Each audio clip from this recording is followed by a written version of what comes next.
आखिर पंडित धीरेन्द्र शास्त्री कौन है? इनका विवाद क्या है? बागेश्वर धाम क्या है? क्या सच में पंडित धीरेन्द्र शास्त्री जी भविष्य देखना या पढ़ना जानते हैं? देश के बागेश्वर धाम के पंडित धीरेन्द्र शास्त्री आजकल चर्चा में हैं। कानपुर से शुरू हुई जब पंडित धीरेन्द्र शास्त्री पर अंधविश्वास फैलाने का पहला आरोप लगा। अंधश्रद्धा निर्मूलन समिति ने कहा बागेश्वर धाम सरकार को चमत्कार साबित करने के लिए चुनौती दी गई तो वह कथा बीच में ही छोड़कर चले गए। पंडित धीरेन्द्र शास्त्री का बयान आता है, उन्होंने चुनौती देने वालों को रामपुर में बुलाया। हाँ, अभी उनकी राम कथा चल रही है। शुक्रवार को पंडित धीरेन्द्र शास्त्री ने कुछ मीडिया कर्मियों के सामने चमत्कार करने की घोषणा की। उन्होंने एक एबीपी न्यूज चैनल के रिपोर्टर को उनके चाचा के नाम से अपने पास बुलाया। अब ये वीडियो भी तेजी से वायरल हो रहा है और पंडित धीरेन्द्र शास्त्री के अनुयायी इसे चमत्कार मानते हैं। भाई माने भी क्यों ना, अगर ये चमत्कार ना होता तो हर कोई तो खुद ही ऐसे करता हुए चलता, हर कोई कर सकता था इसको। इतना आसान नहीं होता कि लाखों की भीड़ में किसी का नाम लेके, उसके पिता का नाम लेके, उसके दादा का नाम लेके, उसके चाचा का नाम लेके संबोधित करके वहाँ पे बुलाया जाए मंच पे। ये बहुत आसान बात नहीं है। कुछ लोगों को मैं मान सकता हूँ कि कुछ लोगों को पैसे देकर उन्हें बहला फुसलाकर जनता को दिखाने के लिए कोई कर सकता है, लेकिन 2, 4, 5, 10 लोगों को कि आप उनका सब बायोडाटा पहले से पता रहता है, उनको बुलाया था। लेकिन जब इनका दिव्य दरबार लगता है तो वहाँ लाखों की भीड़ होती है और कहाँ से आए हुए लोग, कई पुलिस वाले, कई नेता, कई वहाँ के जो नागरिक होते हैं, दूर दूर से आए हुए लोग होते हैं, उनका नाम लेके, उनके पिता का नाम लेके, उनके दादा का नाम लेके उनको डायरेक्ट पंडित धीरेन्द्र शास्त्री जी बुलाते हैं। ये कोई आसान बात तो नहीं हो सकती। कहते हैं कि विवाद आखिर है क्या? धाम सरकार पंडित धीरेन्द्र शास्त्री की कथा के दौरान लोगों की समस्याएं सुनने और उसका समाधान करने का दावा किया जाता है कि भूत प्रेत से लेकर बीमारियों तक का इलाज बाबा के दरबार में किया जाता है। बाबा के समर्थकों का दावा है कि बाबा किसी भी इंसान को देखकर उसकी सारी समस्याएं, उसके बारे में सब कुछ जान लेते हैं, समाधान करते हैं। ईश्वर धाम सरकार का पंडित धीरेन्द्र शास्त्री का कहना है लोगों की अर्जियां भगवान बालाजी हनुमान जी महाराज के पास पहुंचाने का एक जरिया मात्र है। भगवान सुनकर समाधान देते हैं। को नागपुर की अंधश्रद्धा निर्मूलन समिति ने होती दी। फिर यहीं से विवाद की शुरुआत होती है। क्या है बागेश्वर धाम का इतिहास? क्या आप जानते हैं इसके बारे में? यदि नहीं जानते तो आइए आपको हम बताते हैं बागेश्वर धाम के इतिहास के बारे में।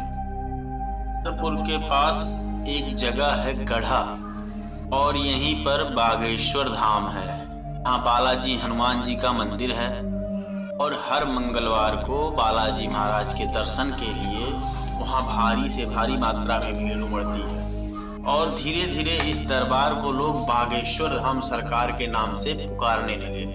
यह मंदिर सैकड़ों साल पुराना बताया जाता है।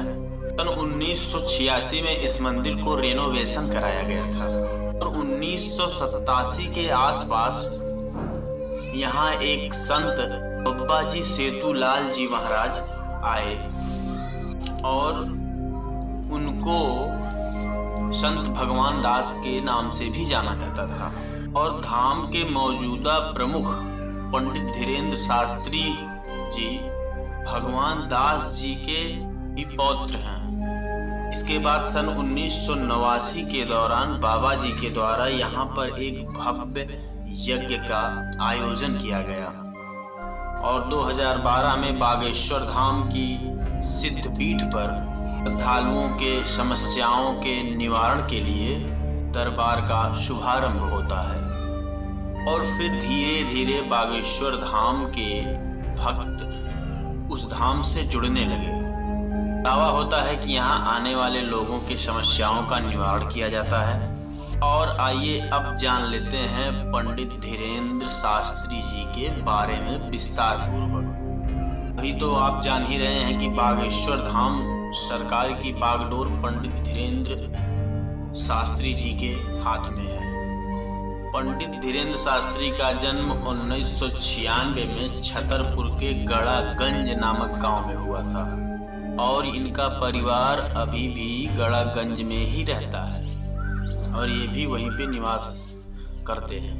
पंडित धीरेन्द्र शास्त्री के दादा पंडित भगवान दास गर्ग भी इस मंदिर के पुजारी रहे और कहा जाता है कि पंडित धीरेन्द्र शास्त्री का बचपन बहुत ही कठिनाई में बीता और जब वह छोटे थे तो परिवार की आर्थिक स्थिति इतनी खराब थी कि एक वक्त का ही भोजन मिल पाता था। पंडित धीरेन्द्र शास्त्री के पिता का नाम राम कृपाल गर्ग और मां सरोज गर्ग हैं और पंडित धीरेन्द्र शास्त्री जी के छोटे भाई पंडित शालिग्राम महाराज जी हैं और वह भी बागेश्वर बालाजी धाम को समर्पित हैं। मीडिया रिपोर्ट के अनुसार पंडित धीरेन्द्र शास्त्री ने 11 साल की उम्र से ही बागेश्वर बालाजी धाम की पूजा पाठ शुरू कर दिया था।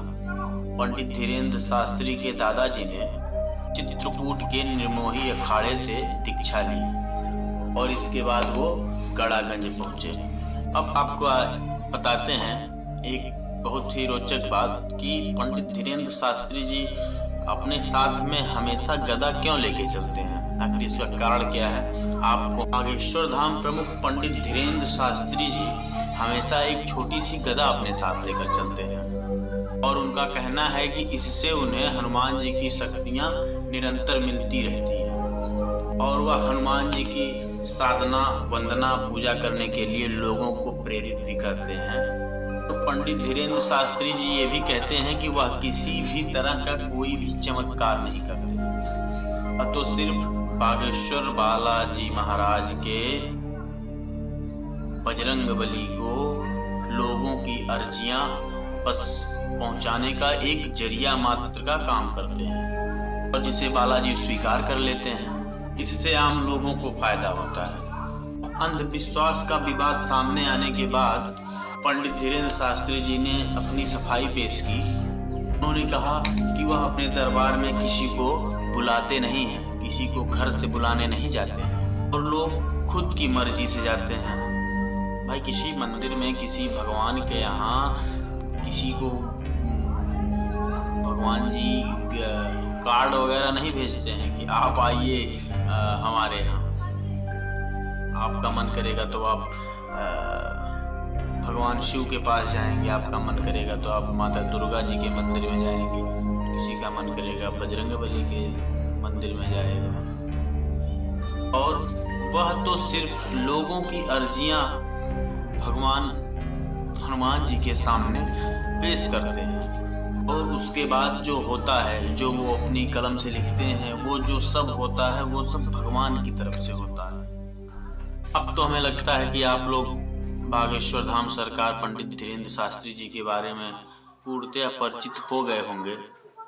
पंडित धीरेन्द्र शास्त्री जी बहुत ही एक अच्छे इंसान हैं, बजरंगबली की उन पे कृपा है और जो लोग उनके खिलाफ ये सब दुनिया भर के आरोप फैला रहे हैं, ये सब केवल